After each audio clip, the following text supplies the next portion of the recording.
Did you know there's a good time and a bad time to cold plunge? Let me explain. All right, so before I get into it, I do want to let you know that I have some discount links in the description below that you can get a Polar Monkey cold plunge, an ice barrel, or really, I've got a lot of cool things on there if you want to check out. So some great affiliate links down below to check out. All right, so when is the best time to cold plunge and when is the worst time to cold plunge? So you probably see some conflicting evidence that suggests that you shouldn't cold plunge right after a heavy workout. And I want to kind of explain my theory on that and my experiences with that. You see, a lot of people are saying that if you cold plunge right after a heavy workout that you're going to restrict the muscle growth. I don't know if that's true because I cold plunge after heavy days as well. I've been trying a couple of different things because I don't really have like specific goals body composition wise, so it's easy for me to just say I don't really care if my muscles get bigger because I want to see if I cold plunge after a heavy lift day, if I really do restrict my muscle growth, and I don't think I have. I don't see it. I feel really good after I cold plunge, even after heavy lift days. I've been trying a few different things. I've been getting up early at 4:45 in the morning and cold plunging before I have a workout. Joe Rogan suggested that on one of his podcasts, said that a lot of people have been trying that, and I will tell you, it's a good idea. So if I can give you one of the best times to cold plunge, it's right before going to the gym, right before a workout. It is gonna be different if you're going for a heavy cardio or a long run. I will say that when you do a 3-minute cold plunge in really cold water, that as soon as you leave for your run, you're gonna feel weird. You're gonna feel tight. You're gonna feel like you might actually get injured. So in my experience, I would suggest probably one of the worst times to cold plunge would be right before a long run. I am about to do Murph on Memorial Day, and I am gonna cold plunge before I do Murph, which is probably exactly the opposite of what I'm telling you guys is the worst time to cold plunge. So I'm gonna give it a try just because I know it's an exhausting workout, and I really think that cold plunging before doing it's gonna help. But in my experience from doing longer runs post cold plunge, it takes a good half mile to kind of feel like I'm not gonna injure myself because everything's really, really tight. However, on the contrary, cold plunging before a heavy lift day or a full-blown workout day or workout period is the best time to cold plunge in my experience. Now let's talk about some of the other things. I hear a lot of people talk about cold plunging and how it wakes them up. I'm one of those people. I like to cold plunge in the morning because it wakes me up and it gets me going, and it's a really good start to the workday. I like to cold plunge. My personal favorite time to cold plunge on a regular basis, I don't get up at 4:45 and cold plunge before every workout, even though I know it's good. I'm not that disciplined, I guess. But my favorite time to cold plunge is right before getting dressed and heading into work. It really does. It sets me up mentally, it sets me up physically, it gives me a burst of energy. I feel like I'm thinking clearer than ever. It's a really good time. So I like to cold plunge right before I leave for work. So if you're gonna have some really mentally taxing duty or job or something that's coming up, definitely try to cold plunge before that. I also like to cold plunge before I go to business meetings. So if I have a business meeting or a dinner and I'm able to stop by the house and jump into the cold plunge for 2 to 3 minutes, I love doing that. It resets my day and it gives me the energy and the push to get me into that meeting, get me through that meeting and get me through that mental space. It's really, really helped me out with that. And I will say that cold plunging has absolutely helped with mental stress, with anxiety. I've heard even reports from people who've actually reported back to me saying that cold plunging has helped them with depression and their PTSD.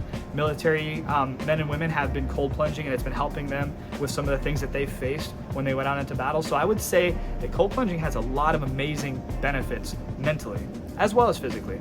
Now let's talk about cold plunging before bed. So I like to cold plunge before bed. I know that seems weird because it gives you energy in the morning, but is it cold plunging before bed gonna keep me up at night? Well, I would say no. In my experience, and I like to cold plunge at night a lot, I get some of the best sleep ever doing this. So what my typical routine is when I want to cold plunge, and yes, you're gonna watch this and be like, do you cold plunge like at 4:45 in the morning, all after your workout, before meetings, and at night? Yes, I do. That's the benefit of having cold plunges at your house and not having to go to a center, is that you can just jump in your cold plunge as many times as you want. I haven't experienced that you can over cold plunge. It's not like I'm living in a frosty environment. I'm here in Florida, so it's 85 degrees on a regular basis right now this time of year, and it's gonna be hotter. So I get cold as often as I possibly can. I like to do it multiple times a day, and I don't feel any holdback from doing so. But yes, cold plunging before bed is a good idea if you want to get really good sleep and really deep sleep, especially if you live in a hot environment, and especially if your air conditioner goes out. We had that happen one night. Our air conditioner went out, and me, my wife, and all my kids at 9:30 at night all jumped in the cold plunge, got cold, and we all slept through the night. It was amazing. So there's a lot of benefits to cold plunging before bed. I would say in my experience that I've gotten some of the best sleep that I've ever gotten cold plunging right before going to bed. Your body's really cool. You bring that core temperature down, you're able to lay in bed, you're able to put your covers on, and you actually feel really good covered up.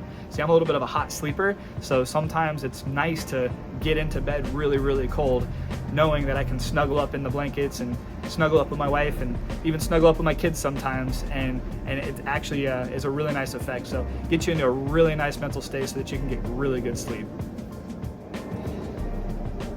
All right, so let's recap. The best time to cold plunge, personally, in my experience, is right before doing a good workout. The best time to cold plunge is right before work. The best time to cold plunge is right before you have to go to a meeting or if you need a reset in the middle of the day. And the best time to cold plunge is right before bed. Now let's recap. The worst times to cold plunge, in my experience, have been right before going for a very long run. I've cold plunged before a long swim and I felt great. I've cold plunged before a long endurance day and felt great, like on the rower and the ski erg and the bike. But cold plunging before a run has seemed to kind of give me a feeling that I don't like, so I don't recommend cold plunging before a long run. I also don't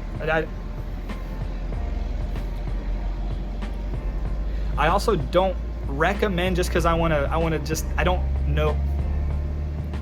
I also don't want to recommend cold plunging directly after a heavy lift day. Now, even though in the beginning of this video I contradicted that by saying that I haven't experienced any issues with cold plunging after a heavy lift day, I haven't felt like my growth and anything physical has suffered from it. I do feel good when I cold plunge after a workout, no matter if it's an endurance or a lift.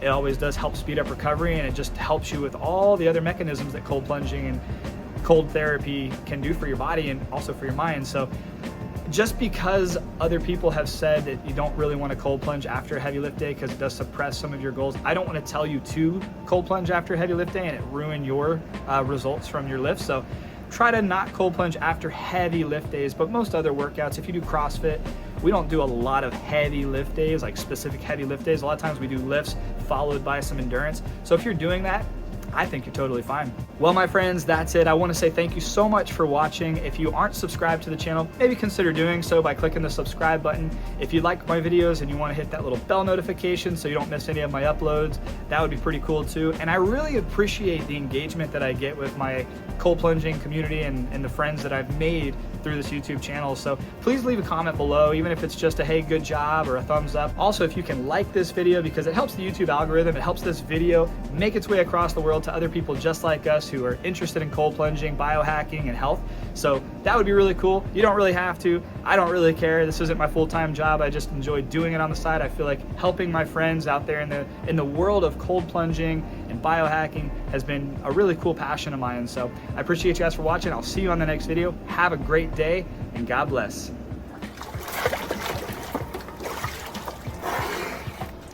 Now it's time for me to get cold.